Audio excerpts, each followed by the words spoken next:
Pak, dalam forum World Water Forum, Presiden Joko Widodo memperkenalkan Bapak sebagai Presiden terpilih Republik Indonesia.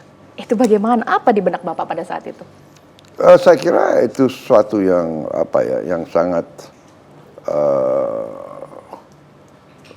artinya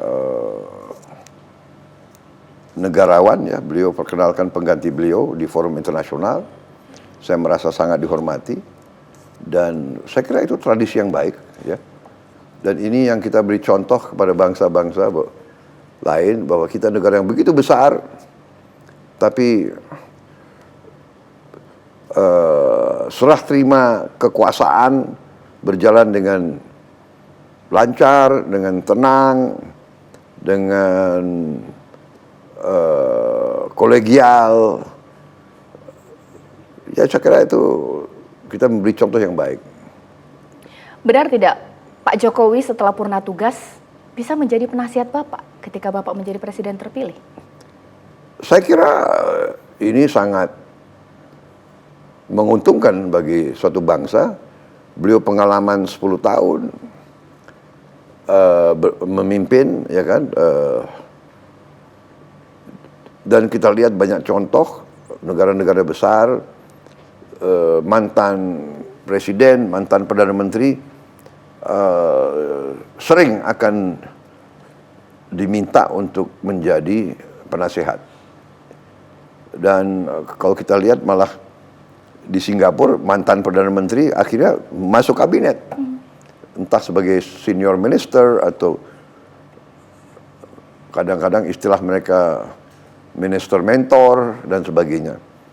Ini juga terjadi di banyak negara lain ya. Kita juga punya mekanisme, kita ada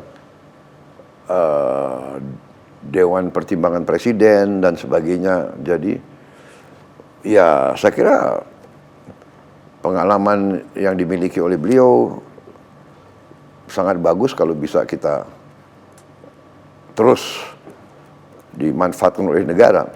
Sama juga Presiden SBY, presiden-presiden. Kalau kita lihat sekarang Ibu Megawati kan masih di BRIN, masih di BPIP, ya kan. Jadi saya kira ini sesuatu tradisi yang baik, ya kan. Sekarang kita berbicara mengenai wapresnya Bapak ini, ya. Gibran ini Pak. Nah, gimana nih gaya kepemimpinan Bapak dengan Mas Gibran, mengingat generasinya berbeda ini Pak. Gibran anak muda, ini seperti apa?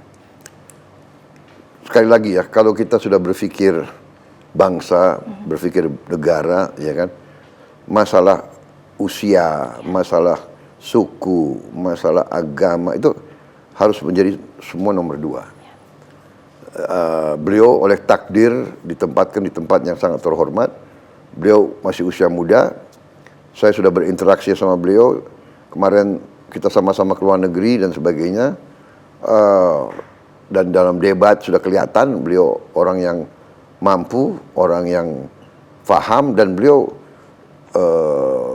wali kota di suatu kota. Dan saya berpendapat ya, sekolah politik, sekolah pemerintahan, sekolah pembangunan ekonomi yang paling baik itu adalah kabupaten wali kota.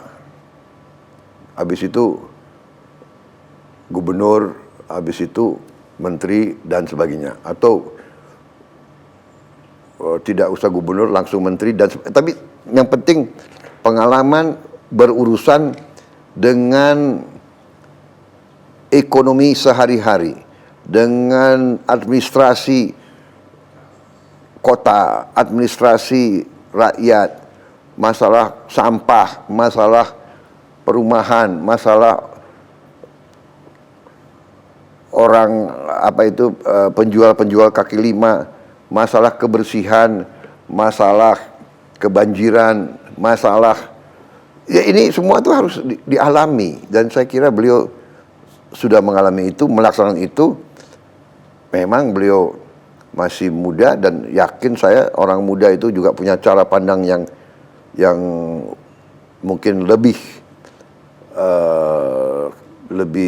sensitif kepada kepentingan anak muda. Jadi saya kira ini komplementari ya.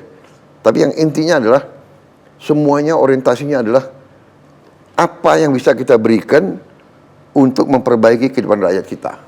Saya kira yang paling penting dari seorang pemimpin, usianya, bisa faktor kedua, ketiga, yang paling penting adalah hatinya. Hatinya ini bergerak untuk rakyat atau bukan? Bergerak untuk bangsa atau bukan? Saya kira itu. Dasarnya nanti adalah semua kepentingan bangsa dan rakyat. Sebagai Wapres, Mas Gibran boleh tidak Pak mengajukan usulan kebijakan?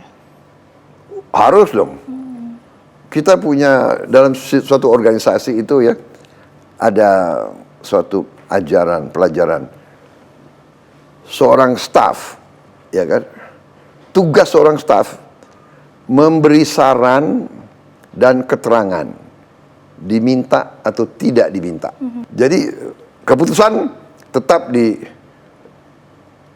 pemimpin, keputusan tetap di chief executive, itu keputusan. Tapi staf semua itu pelajaran paling dasar dalam pelajaran ya, ada pelajaran organisasi, itu ada manajemen organisasi, pelajaran staff, di mana-mana itu ada istilah dasar-dasar organisasi. Salah satu itu adalah peran dan sifat staff. Wakil presiden adalah wakil, dia termasuk staff. Dia dipilih tapi dia termasuk stafnya seorang presiden. Wakil wajib memberi saran, diminta atau tidak diminta. Itu loh. Oke. Ya kan? Berarti semua keputusan ada di tangan presiden nantinya. Ya jelas. Pak, berarti ini membantah ada beberapa kala mengatakan kekhawatiran 3 matahari kembar, Bapak sebagai presiden, ada Pak Jokowi dan Gibran. Salahkah itu Pak? Atau bagaimana? Kalangan mana sih? Iya. Kalangan mana sih yang khawatir? Ada kelompok politik, analis Gini ya, politik. Khawatir. Saya kok, ya saya tuh sebetulnya gini, apain sih khawatir, bener nggak? Ya kan? Terlalu banyak khawatir, nggak ada action, nggak ada ya.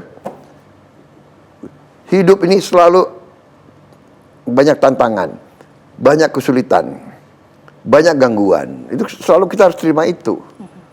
Tapi masa kita mulai pekerjaan khawatir, ya kan? Ya kan? Takut gitu. Saya keluar rumah khawatir loh. Nanti saya ditabrak beca, saya ditabrak motor, saya ditabrak bus. Jadi apa? Maju-maju. Jadi nggak usah keluar dari rumah. Gimana? Saya khawatir kok nanti ada halilintar ya. Saya khawatir hidup kok dengan khawatir.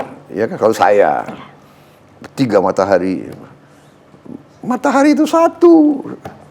Iya kan? Matahari itu apa? Timbul di timur dan terbenam di barat, ya kan? Saya nggak lihat ada 3 matahari, 4 matahari, ya kan? Baik pemirsa, Presiden memegang daulat rakyat di tangannya lah nanti. Demokrasi seperti apa yang dijalankan untuk Republik kita? Sesaat lagi.